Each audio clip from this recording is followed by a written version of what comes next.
Nintendo, tout le monde les connaît. Je suis sûre que si même vous fouillez chez vous, vous avez du merch. Mais comment il en est arrivé là? Nintendo existe depuis le 8 septembre 1989. À cette époque, il n'y avait pas de téléphone, ni de radio, et encore moins de jeux vidéo. Et pourtant, plus de 130 ans plus tard, Nintendo est toujours là. Comment une simple entreprise de cartes à jouer est devenue ce géant du jeu vidéo? Aujourd'hui, Nintendo, c'est Mario, Pokémon, Zelda, la Switch, des licences qui font rêver des millions de joueurs à travers tout le monde. Derrière cette histoire, il y a des chutes, des prises de risques et une vision qui a toujours différencié Nintendo de ses concurrents. Dans cette vidéo, on va retracer l'histoire de Nintendo décennie par décennie, de 1989 jusqu'à aujourd'hui. Nous parlerons des dirigeants visionnaires comme Shigeru Miyamoto et Hiroshi Yamauchi, avec des informations marquantes comme la Game Boy, ou alors avec des packs historiques comme avec Disney ou Lego. En 1989, Shigeru Miyamoto fonde Nintendo au Japon. À cette époque, le Japon venait de s'ouvrir au monde, après des siècles d'isolement, et les jeux de cartes occidentaux étaient interdits, car associés aux jeux d'argent. Il décida de créer des Hanafuda, qui sont des cartes de jeu traditionnelles qui étaient faites entièrement à la main. Ces cartes deviennent rapidement très populaires. Dans les années 1920, Nintendo deviendra même fournisseur officiel de cartes pour des salles de jeux clandestines, y compris celles fréquentées par les Yakuza. En 1902 et 1903, l'entreprise développa aussi des cartes occidentales et changea même plusieurs fois le modèle de leurs cartes. C'est ici que tout a commencé, une entreprise de cartes qui allait devenir le géant des jeux actuels. Après la mort de Fusajiro, le créateur, en 1940, c'est un de ses fils qui a repris. Passé par plusieurs dirigeants, puis Yuichi Miyamoto, à seulement 22 ans, prit la tête de l'entreprise. Hiroshi était autoritaire, visionnaire, était déterminé aussi à changer Nintendo. Dû à des problèmes financiers, ils ont dû commencer à renvoyer des gens dans Nintendo. Cela a créé une manifestation où les gens ont fait grève pendant 40 jours. C'est 40 jours. Et à force de 40 jours, les gens se sont rendus compte que l'entreprise allait faire faillite. Du coup, ils ont arrêté. Et du coup, il a commencé par virer les gens qui étaient à l'origine, bien sûr, de cette grève. Et ce monsieur, il a voulu nommer. Il a fait le tour du monde et il s'est retrouvé en Amérique. Et en Amérique, les jeux ne sont pas destinés aux adultes, mais surtout aux enfants. Après avoir fait un pacte avec Disney, il s'est mis à faire des jeux de cartes pour les enfants, à base de personnages Disney. Et ce pacte a permis à Nintendo d'utiliser Donald, Mickey ou alors Blanche-Neige sur ses cartes. Cette innovation a permis de faire toucher à Nintendo un public plus large et plus familial. Nintendo était plus seulement un fabricant de cartes. L'entreprise pensait déjà à l'avenir du divertissement. Yuichi Miyamoto, dans les années 60, explora plusieurs secteurs pour essayer de sauver l'entreprise. D'accès en 1963, le club préparé en 1965. Qui aurait cru que les plats préparés Nintendo avaient existé en mode moment. Et même des jeux électroniques très simples. Et c'est à ce moment-là qu'ils ont eu l'idée de faire aussi des Lego. Pour dire le thème des Lego. Lego a porté plainte, ça ressemblait beaucoup, et Nintendo a gagné 2 fois. Et Nintendo à ce moment-là effleura la faillite. Un jeune technicien qui s'appelait Gun Kyuboy créa pour s'amuser l'Ultra Hand en 1966.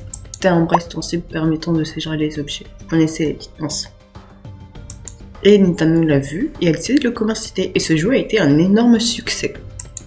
Avec plus d'1 million d'exemplaires vendus. Ça fait beaucoup de pinces. Beaucoup. Et Yokoi deviendra le cerveau créatif de Nintendo et introduira une philosophie qui allait devenir légendaire, qui utilisait les technologies toujours de manière originale. D'autres influences suivirent le Love Tester. En 1969, si vous faisiez attention, j'en ai déjà parlé dans 2 vidéos courtes. L'Ultra Machine en 1967, ou alors le Chiritui, un petit robot aspirateur, qui ouvrira la porte à des succès comme la Game & Watch, la Game Boy ou la Wii. Et puis la Switch. Dans les années 1970, Nintendo entra officiellement dans le monde de l'électronique et des jeux vidéo. En 1970, il lança le Beam Gun, un jeu électronique, ou alors le laser Gimby-Klung, simulateur de tir, et son apparition. En 1977, Nintendo créa les premières consoles domestiques simples, comme les Color TV 6 et 15. Des jeux d'arcade comme Computer fut commercialisé. En 1979, Miru Mikakawa, le gendre, ouvra Nintendo à New York. Et en 1980, les premières consoles portables Game & Watch furent lancées. Et c'est aussi cette année-là que Donkey Kong, créé par Shigeru Miyamoto, fait ses débuts en introduisant Mario au monde entier. En 1983, Nintendo lança la Famicom au Japon, qui deviendra la NES lors de leur lancement aux États-Unis. Et la NES deviendra un penchant pour lui. La NES marqua la renaissance du jeu vidéo après le crash de 1983. Elle fut accompagnée de titres emblématiques de Super Mario Bros, de The Legend of Zelda ou Metroid en 1986. Nintendo introduisit aussi le Sony Nintendo qui garantit la qualité et la protection des licences. Et Nintendo domina le marché des années 90 grâce de la Game Boy, une console portable iconique que tout le monde connaît. La Super Nintendo. Puis la Nintendo 64, qui était la première console 3D. Et puis le lancement de Pokémon Rouge et Vert fut l'expansion mondiale Nintendo et son influence culturelle massive. Mais Nintendo connut également des échecs. La Virtual Boy qu'ils ont également essayé de recommercialiser en 2025. Cette console portable 3D a eu un flop monumental.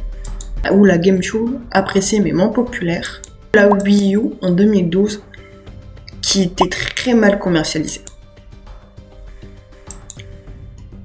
Puis le 3 mars 2017, Nintendo lança la Switch, qui était une console de salon et de portable bien sûr que tout le monde connaît, mais qui vient de sortir la 2.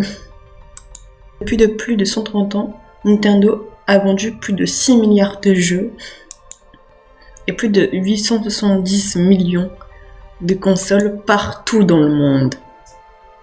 Jusqu'à où Nintendo va aller, même si ils ont reçu pas mal de critiques avec la Switch ou les Joy-Con Drift ou alors avec leur licence Pokémon qui est vue juste pour un simple outil marketing qui fait remplir les poches pour les autres licences comme Mario ou Zelda. Moi, j'espère que cette vidéo vous a plu. Comme ce nouveau format, j'ai dû bien évidemment sauter des cases parce que sinon la vidéo durerait littéralement 6 heures. J'ai essayé de résumer au mieux ce qui était Nintendo, à dire ce que vous en pensez. Et j'espère que ce nouveau format qui va bien sûr continuer vous a plu. N'hésitez pas à vous abonner, à liker, à commenter, à me suivre sur les autres réseaux. Bisous.